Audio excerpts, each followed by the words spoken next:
Hello students, आज हम समझेंगे कि जो moon phases of the moon है, यानी कि चंद्रमा की विभिन्न कलाएं, कैसे वो घटता रहता है फिर कैसे बढ़ता रहता है।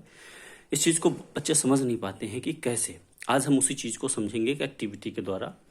ये हमारा सन है, ये हमारी अर्थ है और ये मून है। पहले तो ये देखना है कि मून जब चारों ओर घूमता है तब ये ऐसे घूमते हुए नहीं, स्पिन नहीं करता जैसे हमारी अर्थ स्पिन करती है। मून इसके चारों ओर घूमता हुआ स्पिन नहीं करता है, वो सिर्फ रिवॉल्व तो करता है अर्थ को, लेकिन अर्थ के तरफ सिर्फ उसका एक ही सरफेस रहता है। यानी कि हमने इसको ब्लैक कर दिया है, एक वो ब्लैक पार्ट है और एक ब्राइट पार्ट है। यानी ब्राइट पार्ट है ये सदैव अर्थ की तरफ रहेगा और इस पार्ट को हम दूसरी तरफ रखें, यानी इस पार्ट को हम नहीं देख सकते हैं। ये एक ही सरफेस हमको अर्थ की तरफ अर्थ से दिखता है। तो देखते हैं किस तरीके से इसकी फेजेज होती हैं। ये स्थिति है, सन से सीधी किरणें आ रही हैं, तो हम अर्थ पे मान लीजिए इस जगह पे हैं, तो यहाँ पे इस समय क्या है, चंद्रमा हमको कब दिखेगा, रात में दिखेगा। तो रात में यहाँ तो अंधेरा है क्योंकि लाइट यहाँ पे पड़ रही है सन से, यहाँ पे और यहाँ अंधेरा है, लेकिन चंद्रमा पे लाइट आ रही है। तो चंद्रमा का हमको ये पूरा सरफेस दिख रहा है, पीछे वाला पार्ट नहीं दिख रहा है। तो यहाँ ये दिख रहा है, यानी कि पूर्णिमा है, पूरा हमको आधा चांद दिख रहा है।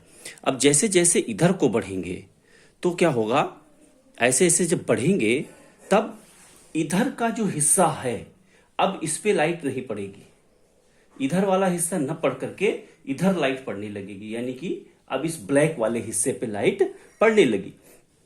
अब हमको क्या होता है, धीरे धीरे कट होने लगा, यानी कि जहां पे लाइट, अब इतने हिस्से पे लाइट नहीं पड़ रही है तो ये हमको नहीं दिखाई पड़ेगा, तो हमको चांद फिर सिर्फ इतना ही, और ये वाला हिस्सा हमको दिखाई नहीं पड़ता क्योंकि पीछे साइड में है।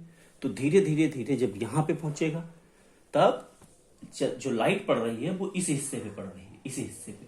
अब इसमें ये इस वाले हिस्से पे लाइट नहीं पड़ रही है, इसलिए ये हमको दिखाई नहीं पड़ेगा क्योंकि ये इधर रोशनी नहीं पड़ रही है और यही हमको दिखता है अर्थ से।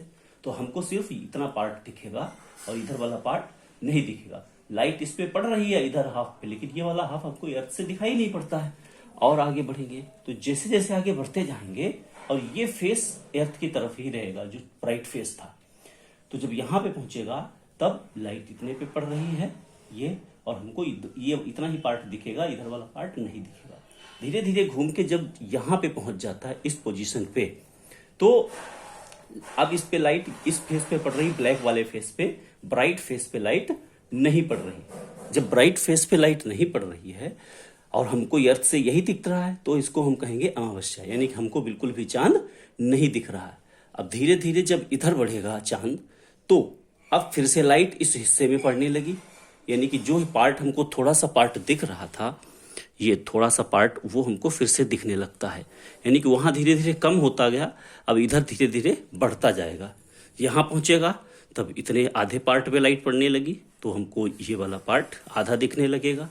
फिर और इधर पहुँचेगा और ये अब इतने पार्ट पे लाइट पड़ने लगी इस वाले हाफ पे, तो इतना दिखने लगा। धीरे धीरे यहाँ पहुँचेगा तो इतने पे, और फिर वहीं अमावस्या में पूर्णिमा पे पहुँचने पे पूरा चांद हमको दिखने लगता है। इस प्रकार हमको विभिन्न कलाएं चंद्रमा की प्राप्त होती हैं।